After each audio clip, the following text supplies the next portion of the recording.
દરેક નીતિની સામે કાયદાની રીતે ઊભો રહેતો SSK ન્યૂઝ ચેનલ।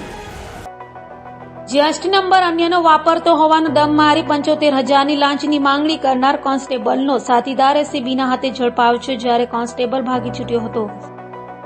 સુરતમાં લાંચિયા સરકારી બાબુઓ પકડવાની ઘટના યથાવત હોય ત્યારે સુરતમાં કાપડ માર્કેટમાં મિત્રના જીએસટી નંબર પર ધંધો કરનારને દમ મારી 75,000ની લાંચની માંગણી કરનાર સલાબતપુરા પોલીસ મથકના હેડ કોન્સ્ટેબલ અને તેના શાગીરદ વિરુદ્ધ એસીબીમાં ફરિયાદ કરાઈ હતી, જેના આધારે એસીબીએ વોચ ગોઠવી વેપારી પાસેથી 75,000ની લાંચની રકમ લેવા આવનાર સલાબતપુરાના હેડ કોન્સ્ટેબલ નાથુ ચૌધરીના શાગીરદ એવા અબ્દુલ ગની શેખને એસીબીએ ઝડપી પાડ્યો હતો, જ્યારે લાંચીયો પોલીસ કોન્સ્ટેબલ નાથુ ચૌધરી ભાગી છૂટતા તેને વોન્ટેડ જાહેર કરાયો હતો।